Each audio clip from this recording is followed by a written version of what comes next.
Okay, so you weren't expecting this story, were you? Right? I mean, you probably read and heard of Telltale Heart, very famous. You're like, oh, okay, crazy guy. Kills the old man, cuts him up, puts him under the floorboards, starts hearing his heart beating. But this story takes the horror story quite a bit further, even though it was actually published earlier than Poe's story. Okay, so, all right, let's begin as we have previously with thinking first of all about context, right? We're reading this story in English, but is our author Honoré de Balzac? That's not an English name, is it? Where is he from? Right, he's French, right? So this is translated from French into English, right? So that does make, of course, a difference when we are reading because, we got to take into account that, a translation is also an interpretation. So sometimes, the words that the translator chooses are not always exactly the same as what the author says in the original. And so there are differences between languages, that there are differences in nuance and meaning as well, right? So take that into account. Okay, so when was this story published? Everyone scrambles for their syllabus. 1830, right? And so we've seen it's a little bit later than the Rip Van Winkle story we read last time. Okay. Yes. I don't know why it does that.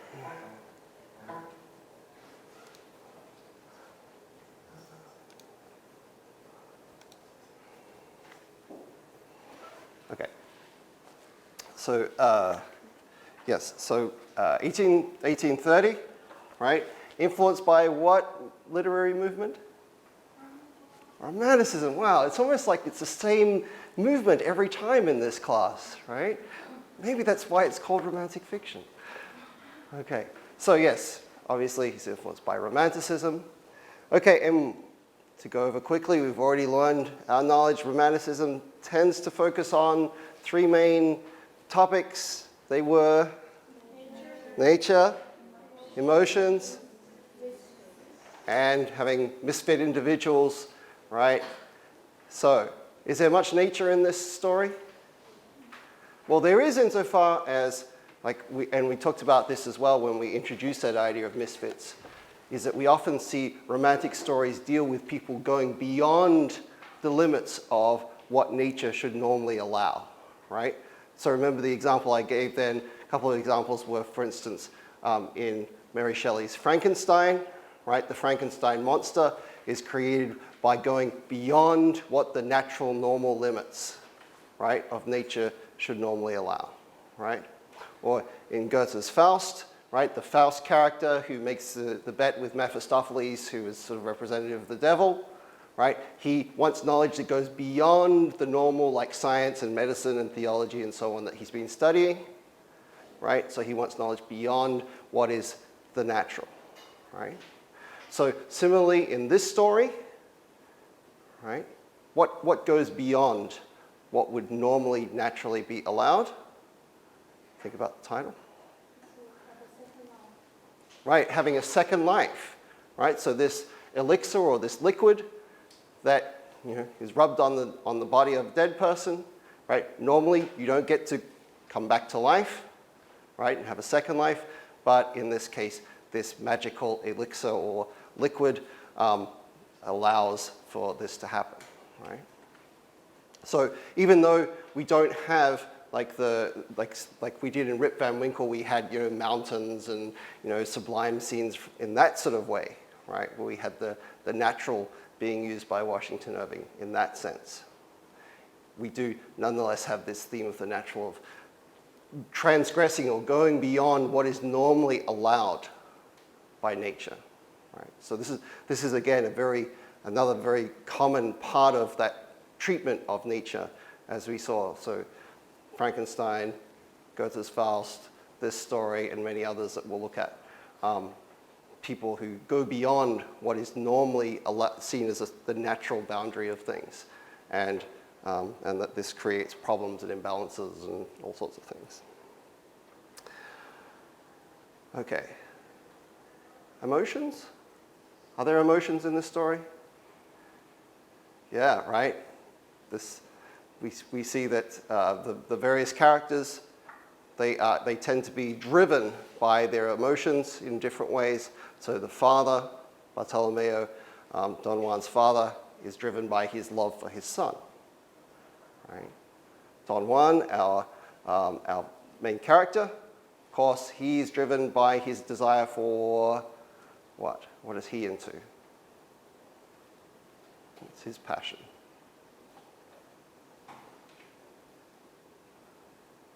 Don Juan, come on, everyone knows what he's into. He's into pleasure, right? So he just wants pleasure, and so he's famous as a seducer of women. In particular, is his his historical reputation as this mythical figure who's just like a party animal, right? He just wants to have as much pleasure as possible. Okay, so these characters, often driven by these passions, as we've seen with romantic characters. And then lastly, the misfit kind of individual. Does Don Juan fit that? Is he just a normal guy? He's not, is he, right?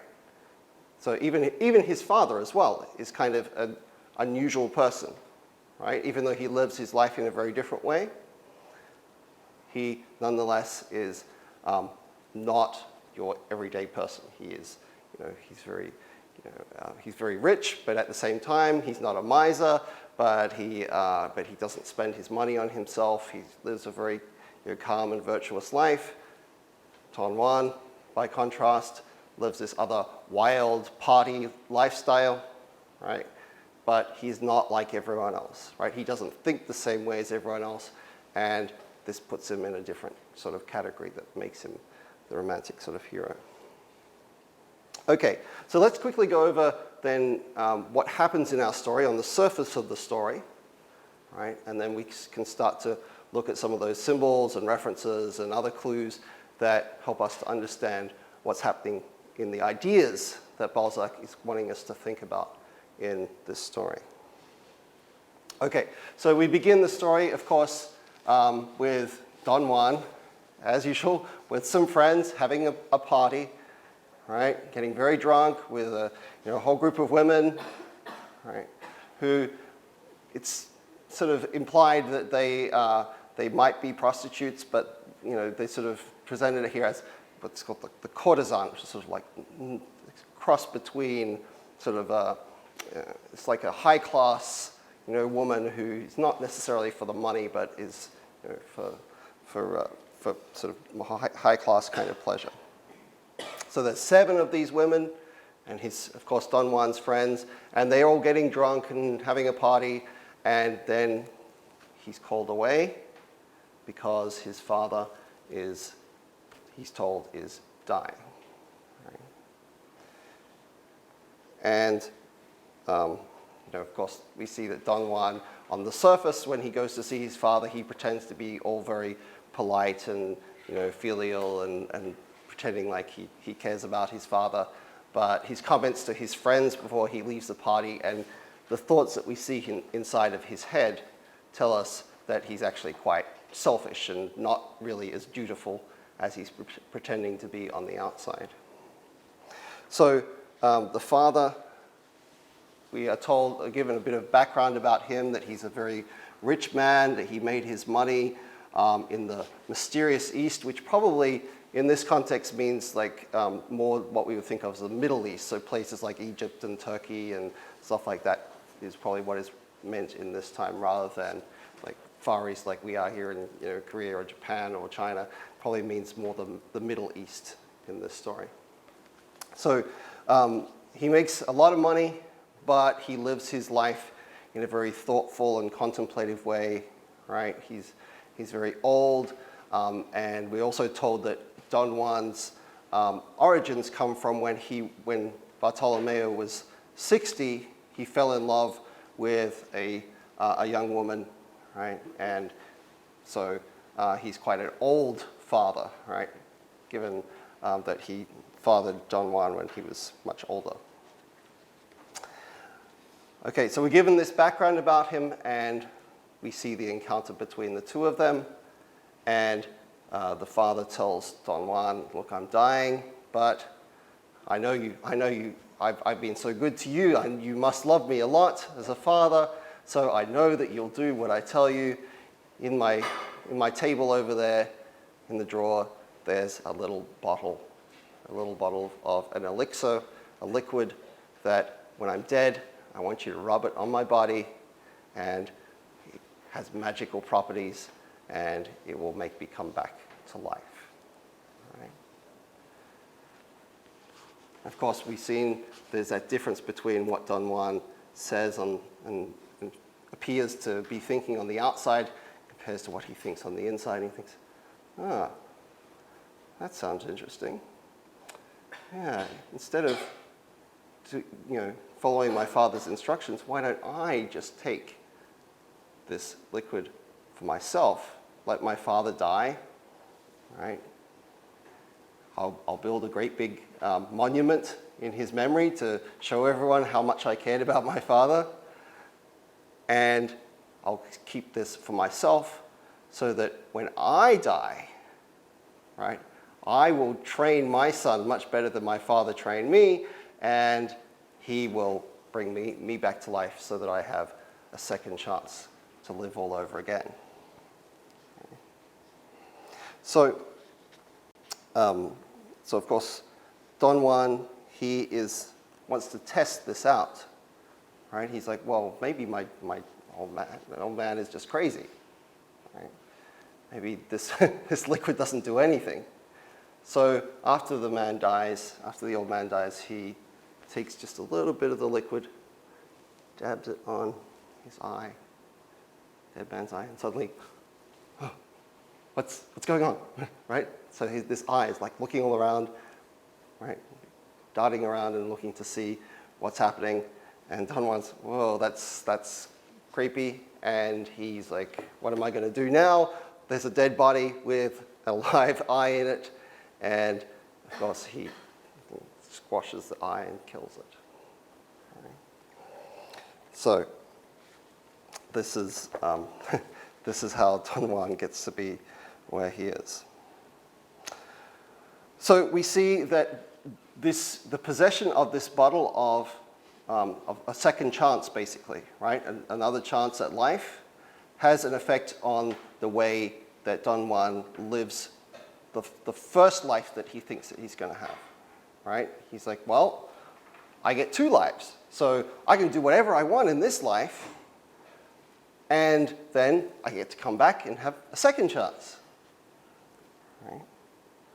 And so Balzac describes for us the way in which this transforms how he lives his life, right? He continues to follow his pleasure, but he also develops this kind of detached emotional approach to it, right? Where he's sort of like, well,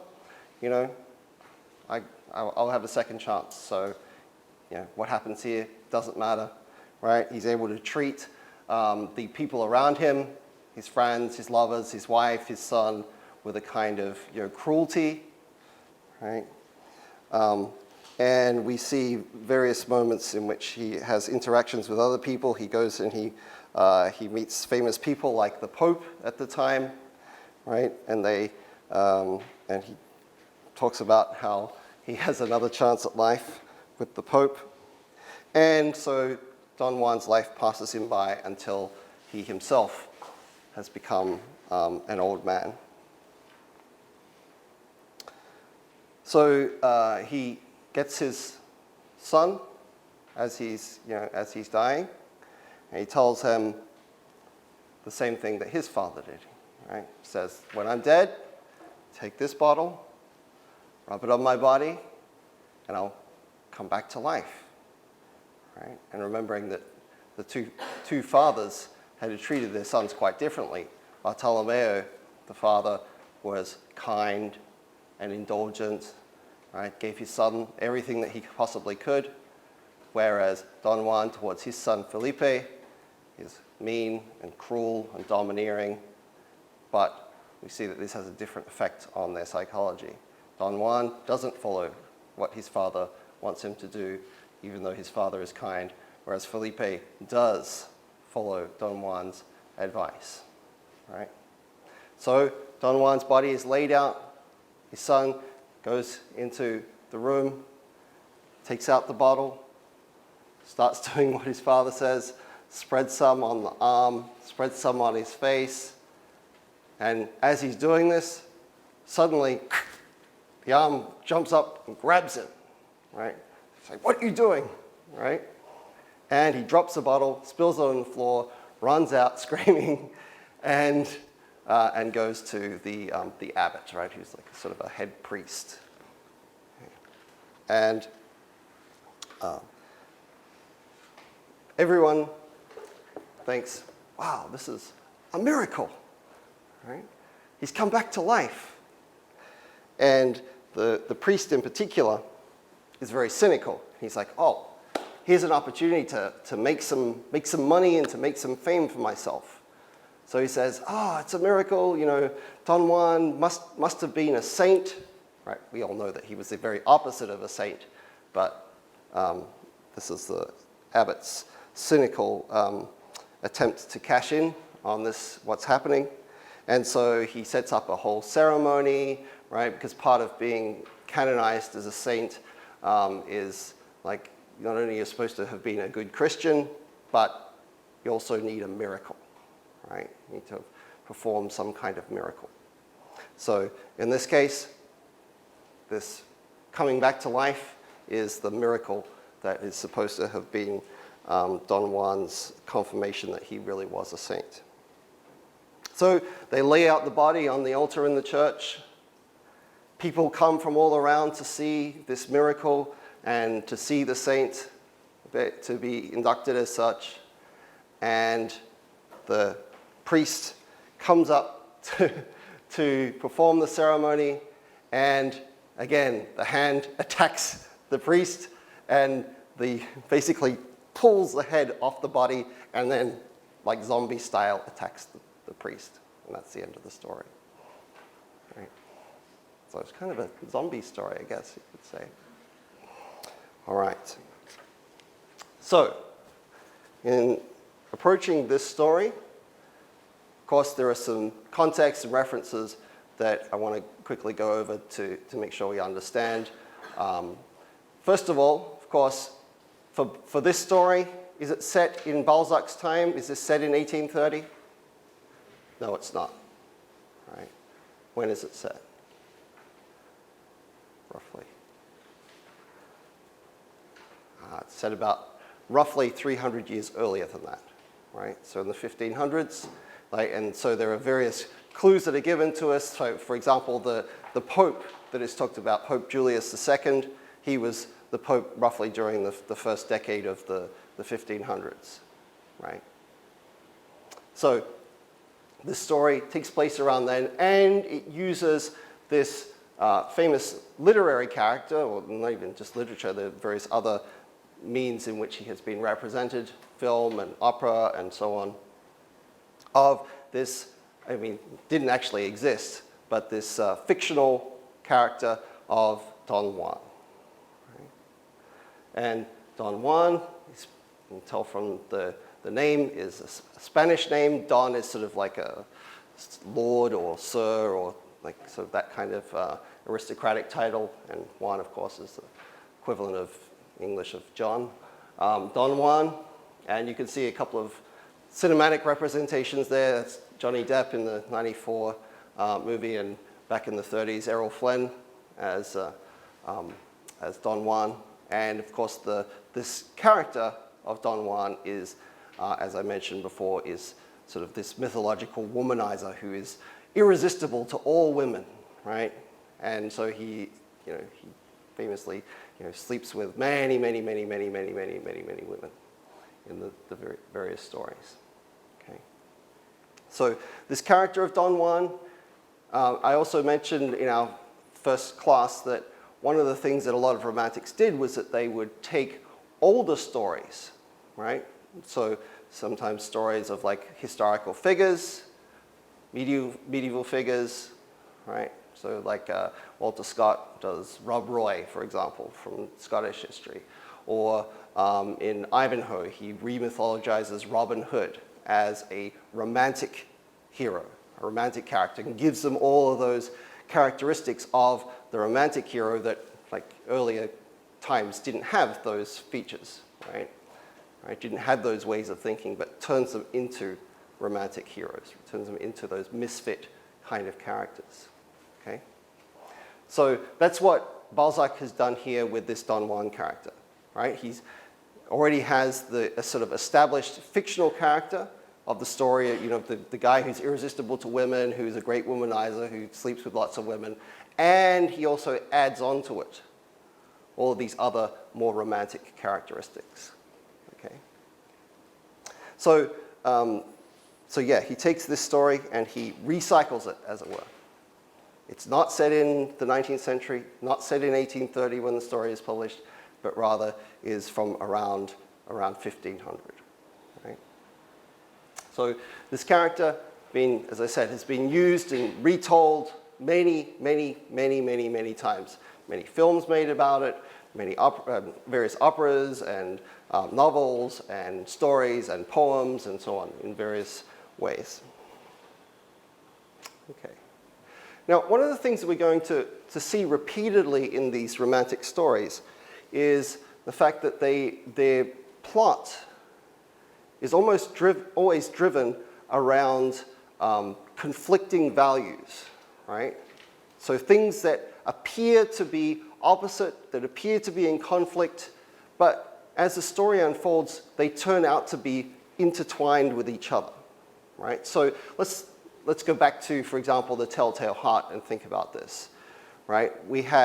In that story, we had a guy who begins by telling us how rational, how logical, how sane he is, right? And he explains the logic and rationality and like the ways in which he thinks about his situation. Right?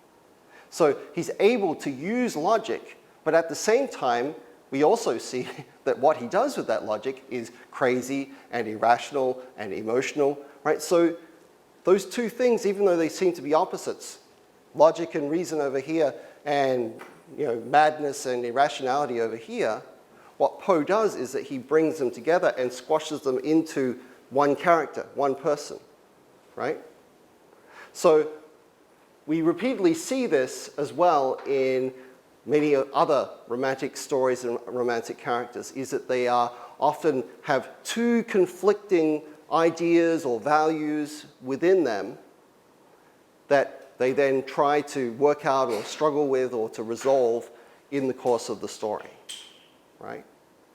So in the case of this story here of the Elixir of Life, for example, we see that from those very first scenes, for instance, Don Juan is torn between, on the one hand, his duty to his father, right? I mean, he's both through the social expectations that he takes care of his father, and also because his father is rich and he needs his father's money, right? He immediately leaves the party, even though he doesn't really want to go, right? What he really wants to do is to continue to stay and have fun, right? He wants to continue to pursue his pleasure, but he feels like he has to follow his duty to go and see his father, make sure he inherits the money, etc., and all those sorts of things. So there is this conflict set up at the center of this story, obviously between pleasure and duty. And then later on in the story, when we have some more overtly religious themes, right, where he meets the Pope, and also where he is going to be turned into a saint, right, we see that there is a struggle within him, right, between like good and evil, and also he frames it in terms of like God and the devil, right? And he says, I can't imagine, like, there's a quote in there where he says, I can't imagine, God and the devil existing at the same time. How could two beings that have such power How could they not, eliminate each other, right? And yet he has this same thing going on in his own heart. We also see that there are various other ways in which the story evokes these kind of opposites, right? So the father, Don Juan's father, is very, what we call ascetic, right? The adjective form is ascetic, and that means you deny yourself pleasures, right? You deny yourself pleasures, and in his case, it's not because he hates pleasure, but because he's living this life of contemplation and thinking, and like he's so focused upon his thoughts and upon his ideas that he just eats a little bit of bread and drinks a little bit of water every day, and he doesn't care about feasting and partying and women and all those other things that Don Juan cares about. Of course, that is designed to be compared to the indulgence of Don Juan, right? He doesn't deny himself anything, right? He wants a pleasure, he goes after it. So those two characters, their opposite lifestyles are contrasted in that way. There's also in Balzac, and this is not just in this story, but he's one of my favorite authors, so I've read a lot of his stuff. In a lot of his work, there's an emphasis upon either spending or saving, right? And of course, this is symbolized through the metaphor of money, right? So there are people who are misers, right, who refuse to spend any of their money, like in Eugenie Grandet, one of his novels. And there are others who are spendthrifts, who spend all their money, right? There are lots of stories in his work of like rich men, for example, who pursue a woman and they spend all their fortune. They spend millions of dollars on this woman and they ruin themselves for love. So he uses this money symbolism as also a way of thinking about like how we live our lives, right? That we can see that like Don Juan, it's like he spends not just his money, but he also spends his life more quickly than his father does, right? How old is his father when he dies? He's 90. How old is Don Juan when he dies? 60, right? And remembering that, Don Juan, his parents marry when his father is 60, right? So there's this whole like stretch of years that it's implied that sort of his father had saved up by living this good life, right? By not spending his life, like sort of his life force on partying and other things, that it meant that he had this longer life, right? So this is kind of, it's almost like Balzac imagines every human being to have a sort of, it's like we have a bank account of how much life force that we have, right? And that we spend that as quickly or as slowly as, as we make our decisions, right, about how we live our life. So we can spend our life force very quickly, or we can spend it very slowly.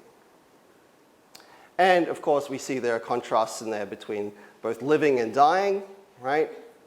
And also between the youth and the old age, right? They have different ways of looking at the world, different priorities, different ways of thinking that we see when we see the representation of the characters when they're old and when they're young. So, as it says there at the bottom, like this is a really, really, really common characteristic of romantic thinking, is that you take opposites, things that seem to be the absolute opposite of each other, right? Who seem absolutely incompatible, and you put them into the same story or into the same character so that they have to struggle with these two things that seem to be incompatible, and yet they are occupying the same kind of space, right? So, as I said, it happens over and over. If you go back to the English poet William Blake, right, wrote two famous sets of poems, Songs of Innocence, tells from one perspective the views on life of different characters in different situations. Then a few years later, Songs of Experience, right? And those two things seem to be in some ways opposites, but Blake shows how, well, at the same time, they're also interrelated, right? So over and over again, we'll see this theme of like how these opposites interact with each other in romantic fiction, and we see it here. Okay, so we've also seen this symbol before, used in other ways in Poe's story, the symbol of the eye, right? In Poe's story, it was the main character who gets obsessed with the eye of the old man, if you remember, like the vulture eye, as he calls it, or the evil eye. Okay? And so in this same passage, in a passage of this story, of course, we have the father, again, an old man, who, it's on page 21 of your book,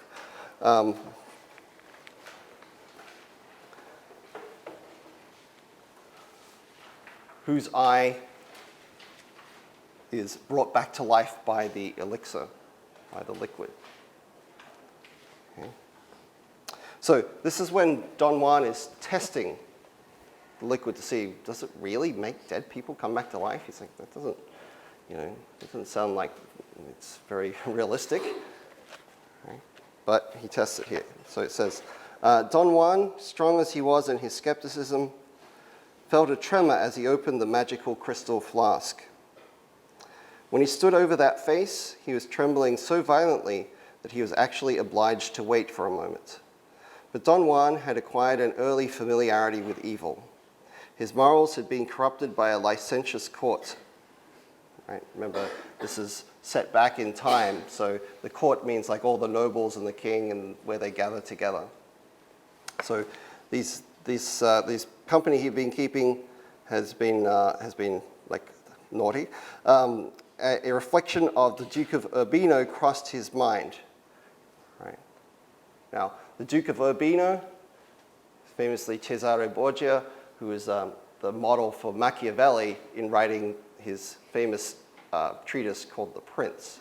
Right? And The Prince is a treatise of how to get power and how to keep power, with no regard for morals or ethics or anything like that. Right? Well, they are important to Machiavelli, but sometimes you need to step outside of those things to get what you want, is what Machiavelli says. So the Duke of Urbino here is this ruthless figure from Italian history, Cesare Borgia. Actually, if any of you watched there's the recent TV series, The Borgias, right, which has that character in it. Crossed his mind, and it was a keen sense of curiosity that goaded him into boldness. The devil himself might have whispered the words that were echoing through his brain, moisten one of the eyes with the liquid. Right? So we've seen, this is another common feature too of all of our stories. All of our characters have heard things that aren't really there, right? So in Poe's story, at the end, he hears the beating of the old man's heart. In Rip Van Winkle, when he's out in the mountains, he hears the mountains calling out, Rip Van Winkle, right? Here, Don Juan hears in his head this voice telling him, moisten one of the eyes with the liquid. Right? He took up a linen cloth, moistened it sparingly with the precious fluid, and passed it lightly over the right eyelid of the corpse. The eye unclosed. Aha, said Don Juan. He gripped the flask tightly as we clutch in dreams the branch from which we hang suspended over a precipice. For the eye was full of life. It was a young child's eye set in a death's head. The light quivered in the depths of its youthful liquid brightness. Shaded by the long dark lashes, it sparkled like the strange lights that travelers see in lonely places in winter nights. The eye seemed as if it would fain dart fire at Don Juan. He saw it, thinking, upbraiding, condemning, uttering accusations, threatening doom. It cried aloud and gnashed upon him. All anguish that shakes human souls was gathered there. Supplications the most tender, the wrath of kings, the love in a girl's heart pleading with the headsman. Then and after all these, the deeply searching glance a man turns on his fellows as he mounts the last step of the scaffold. Right? In other words, this this sentence is describing like people, like a condemned man who is about to be hanged, right? And like his girlfriend is pleading, please, please don't hang him. And he's like turns and glances to his friends as he's about to be hanged, and then he walks up there, right? He's saying this is the same sort of feeling that he has.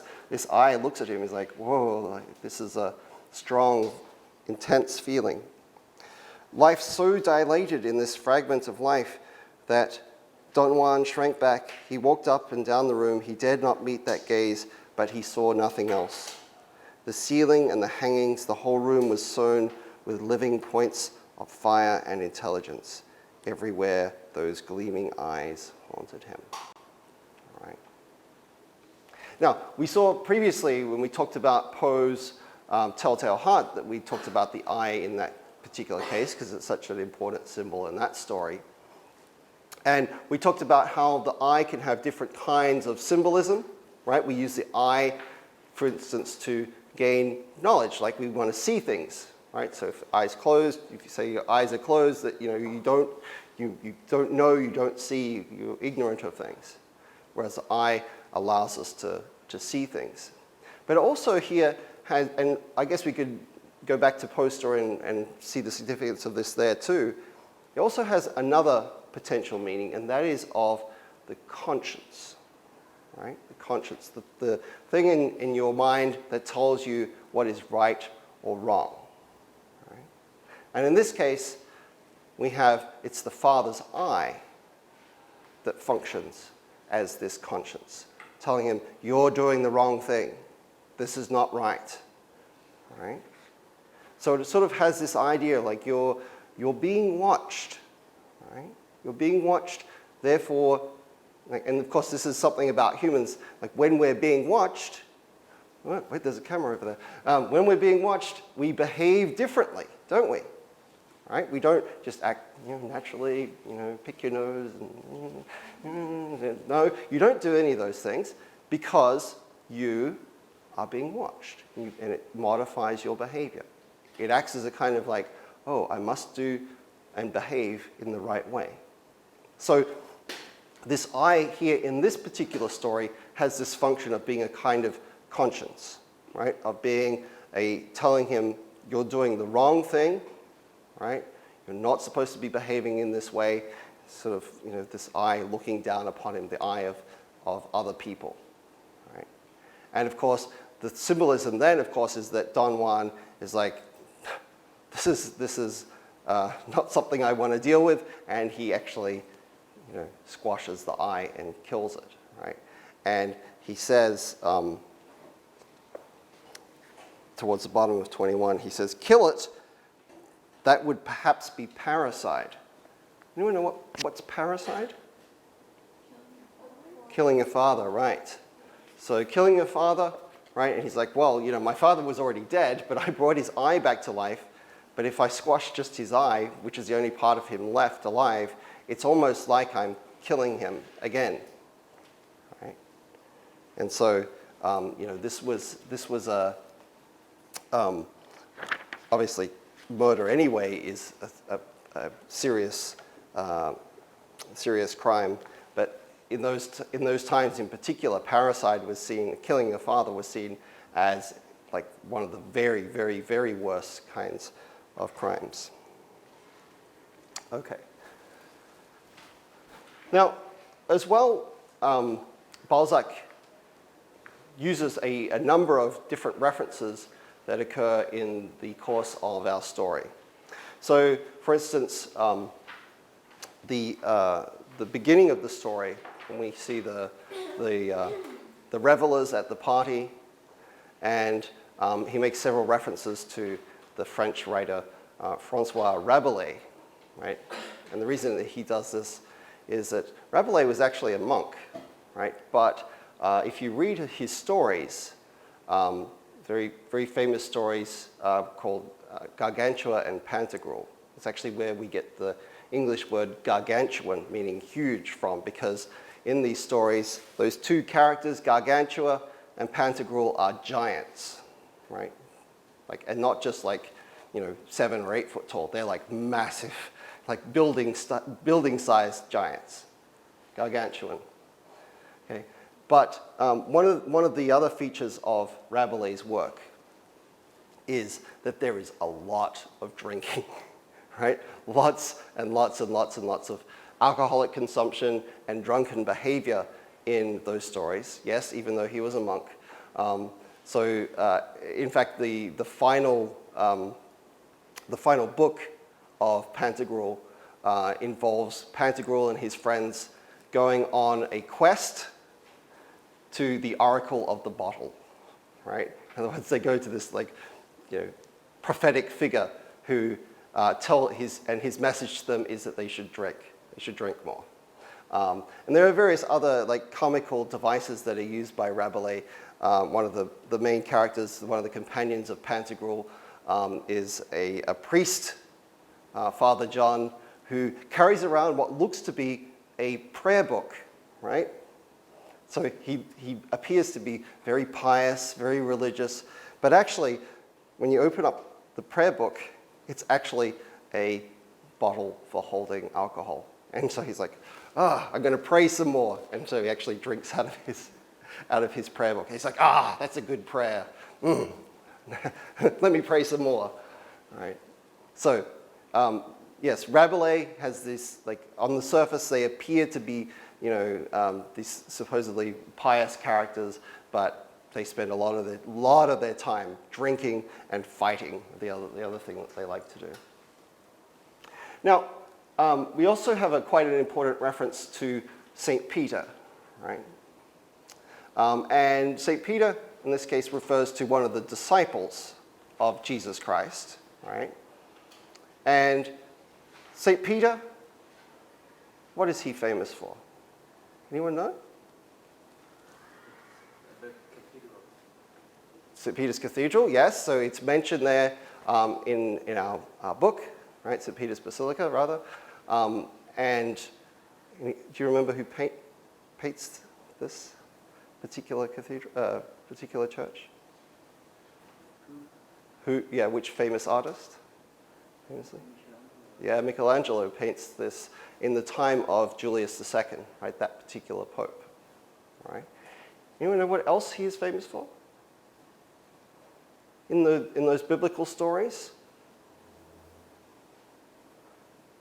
Well, some of the most famous stories come from around the time when Jesus is arrested and crucified. So when they come to arrest Jesus, Peter's like, you can't take him away, and he takes out his sword and he cuts off the ear of one of the servants of the Romans, and Jesus heals that and takes him away. Yeah.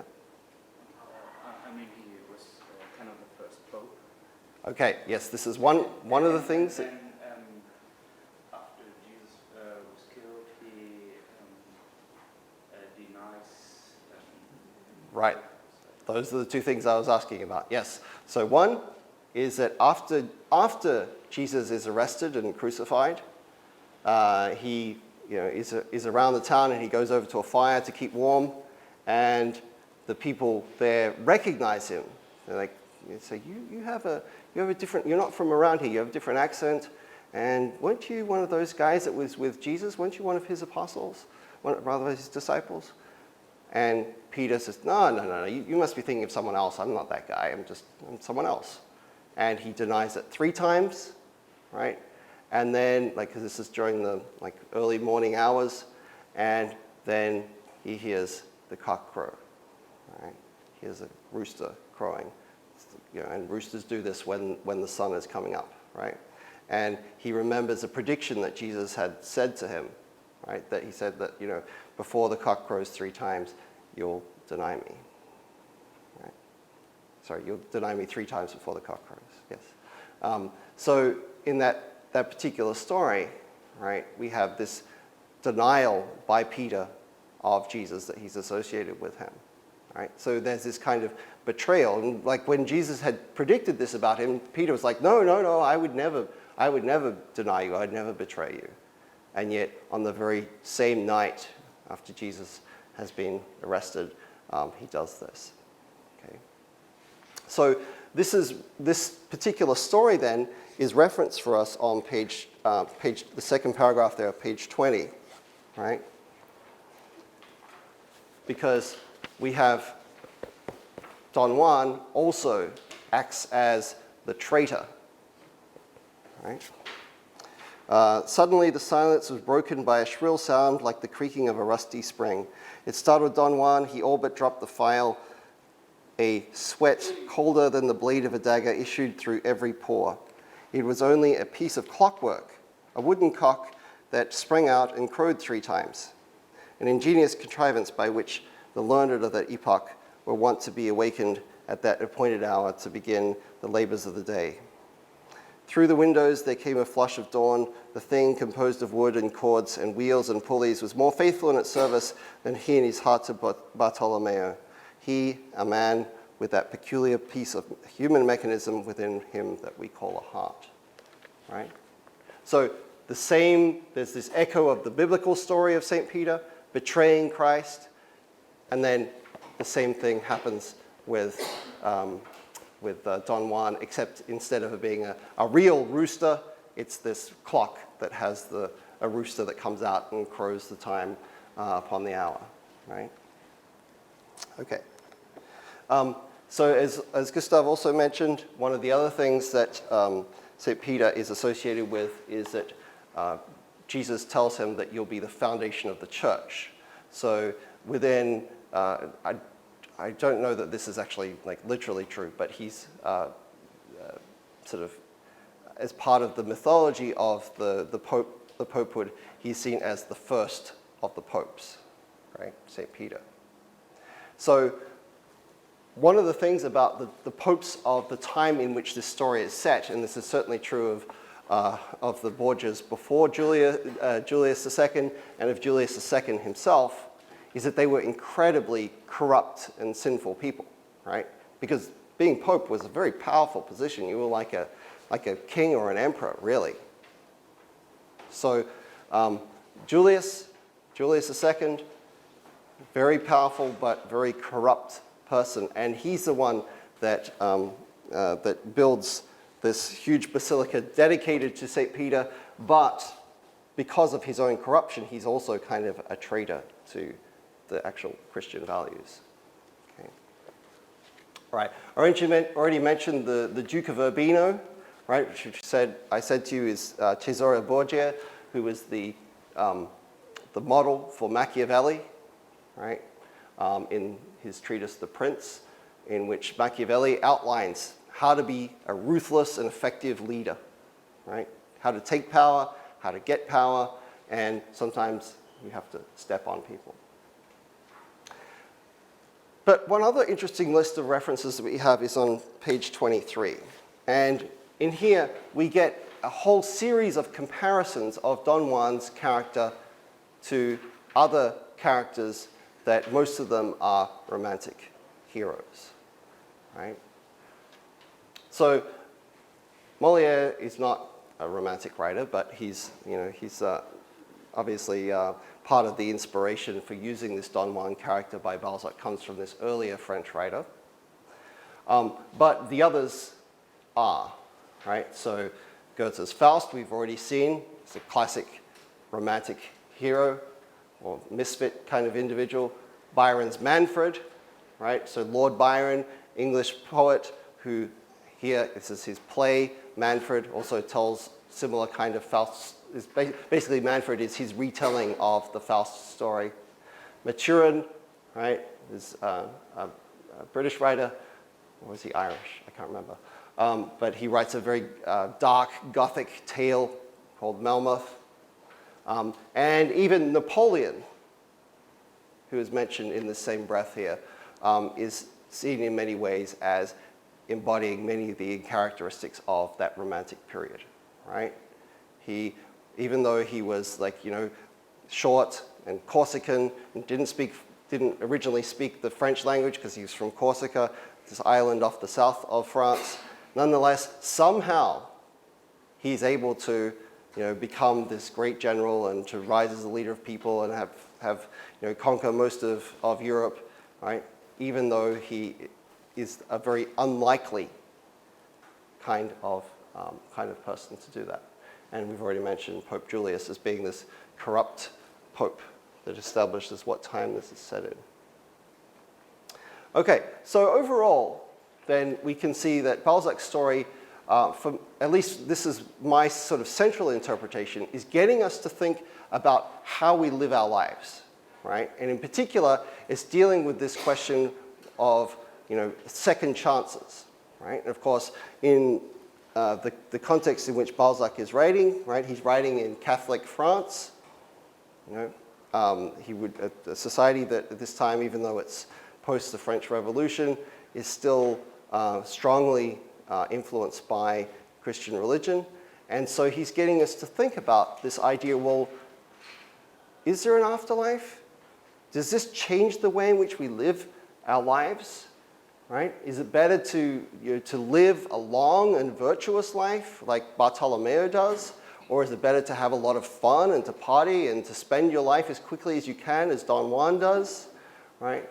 And essentially, he's using these kinds of ideas to explore how we should live our lives. What is the best model for doing this? Obviously, Don Juan is set up for us not as a hero to follow, but rather an example for us to contemplate, right? Because one of the things that this elixir does, what this liquid in the story does, is that it removes the ultimate limit from our lives, which is that, obviously, of death, right? And when that limit is removed, we see that it has a very corrupting effect upon the way in which we think. So that you notice that even Bartolomeo, the father, the old man, right? He's been this virtuous guy all of his life. He's been a good father, if probably a little too indulgent. But even he, when he thinks, oh, I'm going to have a second chance, he starts to think and even speaks in a way that is quite troubling. Because he says, I am God. I am all-powerful. I can live forever. There are no limits to what I can do. I'm rich. I'll live forever, right? So that basically he's sort of like, I am like a god, right? Remembering back to, if you would put this in the context of like the Christian mythology, we have like the tree of life in the Garden of Eden, right? Which God bans him from because he says, I don't want Adam and Eve eating from this because then they'll have all these other things and live forever. So they'll be like a god. So this is a similar thing to what the elixir does in Balzac's story. And one of the things that repeatedly comes up in Balzac's stories is this notion that we as human beings, we need some kind of limit.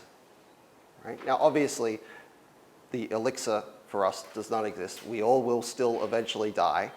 Right? There's still that limit there. But Balzac explores this in the way that how we live our lives is in a response to the kind of challenges, the kind of limits that we face. Right? And what is curious about these things is that Balzac often shows us characters who do get what they want. But he also shows that getting what you want in an easy way, right, without challenge, like Don Juan does, like in some of the other stories he does, then it can actually make life less fulfilling, right? So you can imagine, like Don Juan does get his second chance at life, right? He does. Is it a good one? Living your life as a zombie head? Not particularly what Don Juan had in mind when he wanted this second chance at life, right? Similarly, one of Balzac's other, one of his very best novels called The Wild Ass's Skin or The Magic Skin tells a story, again, a kind of magical story about a skin, a donkey's skin that has inscribed the words in it that, whoever owns this can make as many wishes as they want. Everything they ask for will come true, but with every wish, the skin will shrink, and then when it shrinks to nothing, the owner's life will end. Right? So in the story, the character who discovers the skin, he starts off like, yeah, I'm going to have a party, right? And he has this big banquet, and he sort of like spends his life very quickly at first, and the skin shrinks and shrinks and shrinks, And then when it gets to about here, he's like, oh, yeah, I don't really want to die. And then he like spends the rest of the story like trying not to make any decisions. He has servants open doors for him. He has people make decisions about what food he's going to eat because he doesn't want to accidentally make a wish. Oh, I wish I had some, a sandwich. Oh, no, it's going to make me die, right? So like the way in which you spend and live your life in relation to those limits, being just given what you want. It sounds great, doesn't it? Right? Hey, you can have whatever you want without having to work for it, just whatever you wish for. That sounds great on the surface, but then after a while, all right, I'll have another of this, right? You lose that challenge, you lose that feeling of limit and purpose that makes things worth desiring. And Balzac is really insightful into this kind of question. All right, so let's turn now to our homework sheets. Let's see what are some of the parts of the story that you thought were important as you were reading.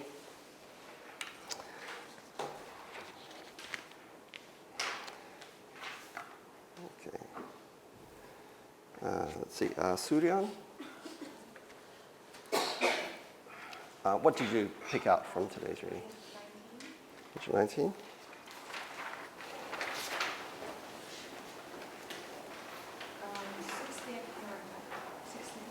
Mm-hmm. And this passage has a connotation that we know like the What does it begin with? I can't count to 16. He was dead Oh, he was, okay. He was discussed in this Mm-hmm. This passage has a connotation of living like a complete solution. Mm-hmm. And I agree with the fact that reality, we think that's true, might be inferior to solution. Yes? What is this last illusion that is being talked about here in that line? Last Yeah, what is his last illusion? The father's? No, his last illusion here that's being referenced is that his son loves him, right? Because he really believes that Don Juan loves him and that he will do as he is told, right? So when he dies, he's like, oh, well, it's okay. My son loves me, he'll bring me back to life, right? And so when he dies, as it says there, he dies, but also that illusion, like that false hope that he has, right? This false belief that he has that his son really, truly loves him, right? That also dies with him, okay? So as we've seen, there is this surface of Don Juan, like this public surface that he presents to everyone else, where he's like, yeah, I love my dad. I'm building a great big, statue to him and a big monument, right? Yeah. And everyone's like, wow, that Don Juan, he must have really loved his father. Look at the tomb that he built for him. But we know, because we see into his thoughts and his heart, right, in this story, that we know, well, yeah, if he really loved him, his father didn't care about a tomb. He didn't care about any of those things. He wanted his son to do as he asked him to do, right? So those two sides are important. Okay, thank you. Namhae? I think that's for page number 17. Page 17? Yep. So about the race that is unexpected in his grace, as courtesan in her disdain, but that is true. Death has never forsaken any man. Mm-hmm. I think one of the things that authors want to deliver through this story is that death is inevitable to all human beings and cannot be overturned by our wills or our human powers. So as you see in the story, the Don Juan and his father, how they feel their attempts on live another life by using the elixir, and how they got punished after touching the forbidden fruits. Mm-hmm. So I think it's like an allegory that satirizes the foolishness and greediness of human beings when towards a temptation of everlasting life. Yep. So that's it. Yes. So yeah, he contrasts there the pleasure, right? So someone who is seeking pleasure, like he says, a courtesan here, right? Remember that's the kind of sort of high class prostitute that is we see, and the courtesan. He's like, well, courtesans, because they're rich and they're sophisticated and they're beautiful, they can just say like, yeah, I don't like you, go away. yeah, I like this person, or I want to do this. I want this now, right? And they can sort of behave in this very sort of selfish, childish way. But he says, well, death can kind of do the same thing. It can be like, all right, you're going to die today. Right? No, you're going to live a bit. No, you're going to die. Right? And so death can be as unexpected in that sort of way. It can strike people who are young, old, somewhere in between, without any sort of expectations. But it always does strike. Right? And so there's this certain inevitability about life that, as I said in the lecture, forms a kind of limit. Right? It means like it will happen. Whereas all these other things in life are uncertain. They're not determined. Right? So there's that very important contrast that Balzac sets up. Okay, Charlie? Page 20.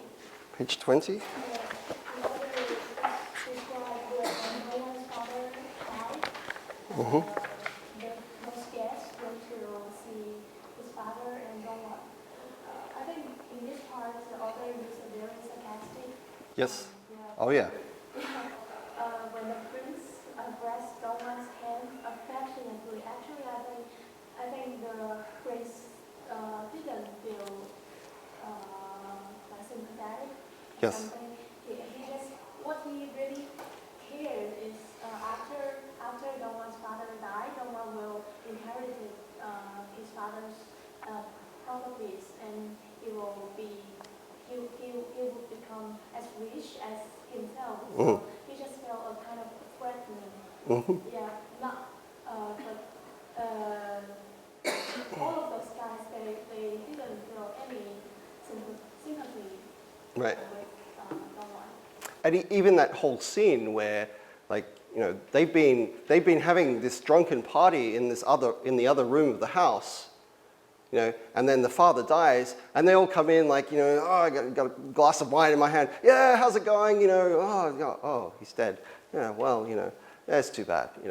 And so it's this very contradictory kind of scene to have like these drunken men and women come into the room.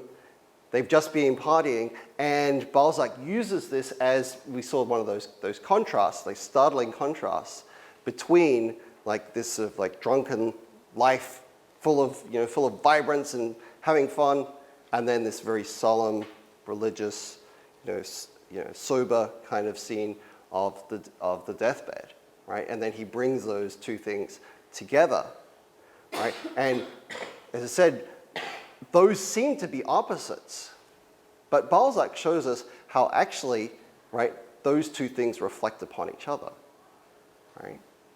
That those, like how you live your life is determined by how you think about like your death and how much time you have left and how you think about your life and what the purpose of your life is, right? All those things, how you actually spend your life is determined by how you face those kinds of questions that we've been thinking about. Okay, let's see. Who haven't I asked before?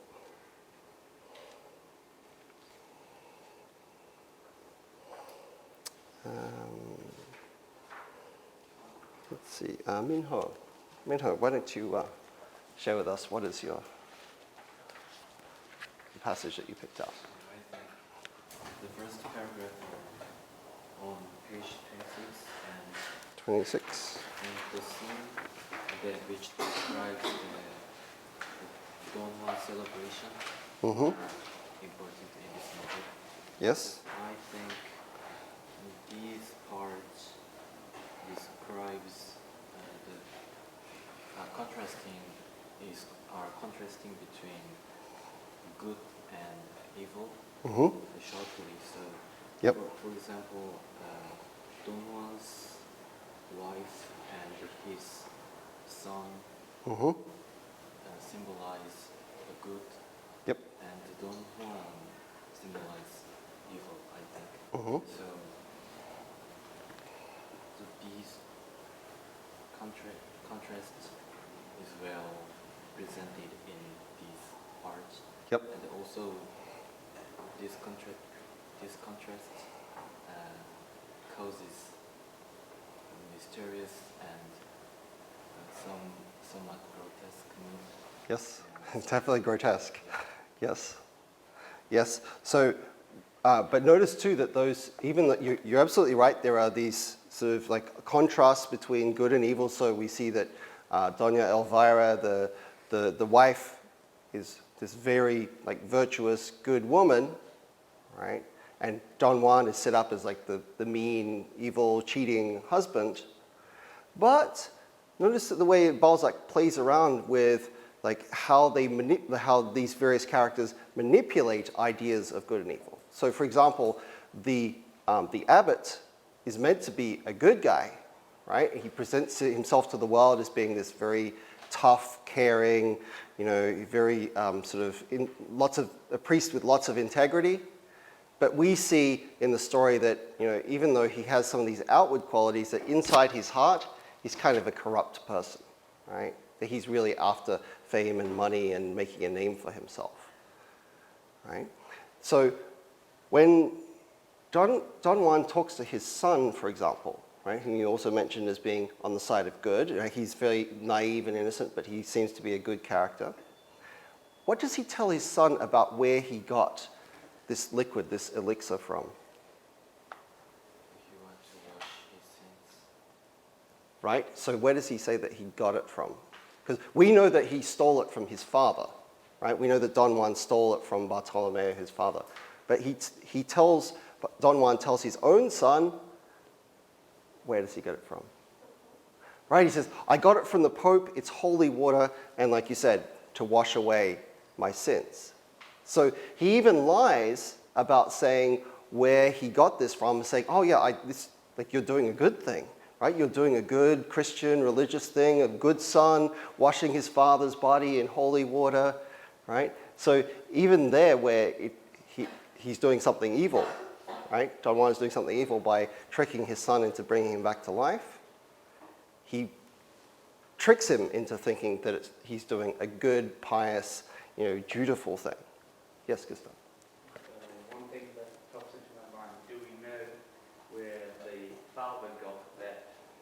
No, we don't, and that's also one of the mysteries that is left unanswered too, because it suggests that it may have also come from somewhere less than morally right. Yeah. So yeah, we don't know. Okay. Now we said that there are some particularly sarcastic moments in here, and one of the most occurs in that scene where Don Juan is being inducted as a saint, right?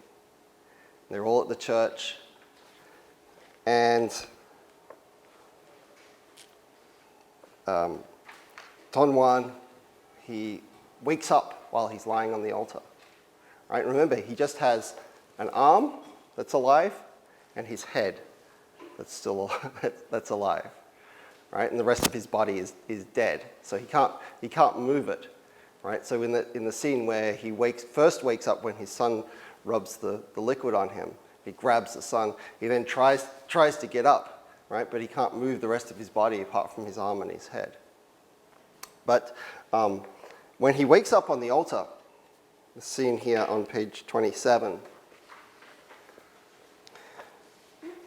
Don Juan finally decides that he's not going to have any pretense about being a good guy, right? He decides, I am a bad guy, and I'm going to own it. I'm going to admit it absolutely openly.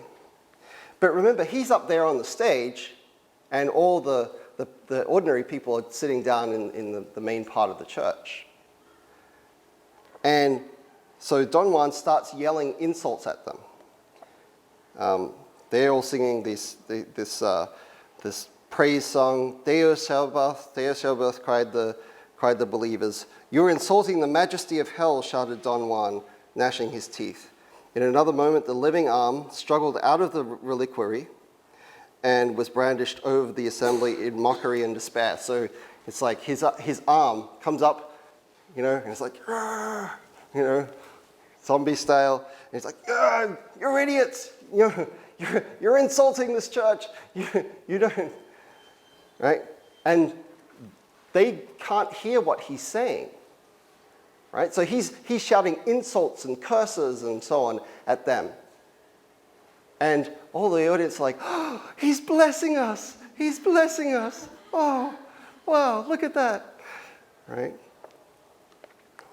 So, and then we see that the next line is quite important to the psychology of the whole story, because it says, and note how often we are deceived in the homage, which is like the respect we pay. The great man scoffs at those who praise him and pays compliments now and again to those whom he laughs at in the depths of his heart. And this is another thing that we see happening in this Balzac story, is that the way in which people are treated has unexpected consequences for how they are treated back. Right? So Bartolomeo, Don Juan's father, treats him kindly, gives him money, gives him everything that he could possibly want. And Don Juan pays him back by disrespecting him, by being, like, not to his face, but to his friends. He makes like rude jokes about him when he's at the party in the first scene. He's like, oh, my father will never die. God, I wish he just, finally he would go, right? And then it actually happens. And then in turn, we see that later on, when Don Juan himself gets married, how does he treat his wife and son? Is he good to them? No, he's not, right? He's cruel to them. He deliberately picks out this abbot because he knows that he's like really tough and he'll be mean towards his son and towards his wife and keep them in line. He rarely is ever nice to them. And yet, how do they pay him back? Not by being cruel to him, do they? Instead, they seem to love and respect and seek his attention even more with that kind of behavior. Right? So there's this paradox, that this contradiction that we see, that in the way in which the characters behave towards others often is paid back in ways that it seems to be contradictory to how they were originally treated by that person. Okay, Sharon, how about you? What did you pick? Page 18. How long Roman had caused the lofty praise via the reason of Chicago. Here we can see that the author uses phrases like coldness and dampness, Mm-hmm. the dying fire, a flickering lamp on the Gothic table, the bitter wind, and I think it sets the mood Right. for this scene where the dying fire kind of symbolizes life, and it's about to Yep. die. Yep. And it's also, I think, hinting at something evil that's about to happen, Mm-hmm. and it also contrasts with the bright atmosphere on the first page, Right. where they're all partying. Absolutely right. Yep. And we said that this is, and we saw it in the Poe story as well, we said that this is the influence of those Gothic novelists, right, from the 18th century, right? They are not quite yet romantic, but the Romantics appropriate this Gothic style that in particular uses setting and atmosphere and that kind of symbolism to create a kind of mood, right? So in Poe's story, like, it was always like darkness in midnight that he would go and look at the eye, and then he would like shine his light on it and stuff. In this story, like you said, we have this, when he goes to see his father, we have the mood is set by the darkness, by the candles, by the light, etc. And of course, it also is contrasted with that first scene where it's bright and everyone's having fun and there's a party, and those two things are set up for us as opposite symbols. Good. Isleta? Mine was on page 18 as well. Mm-hmm. In paragraph 2, when his father, he was like looking at his father, in the part that starts with the eyes glared. And I just thought that was interesting because it was like the contrast of, it's like talking about how his eyes still have life in them even though he's dying. Mm-hmm. So it's like kind of the contrast between like young and old, and that you can still have life in you even though you're dying. and kind of like the eye is the windows to the soul, so it's like the last kind of part of things that still have life. And of course, it foreshadows what happens a couple of pages later when, you know, because in this particular paragraph, like the old man looks like he's on the verge of death except for his eyes. Then he actually dies, and he rubs just a little bit of the liquid on just the eye, and that comes back to life. So that also foreshadows, this passage also foreshadows that event. Okay, well, we're out of time for today. Thank you, guys. Please hand in your prep sheets as you go, and I will see you on Thursday. Thank you.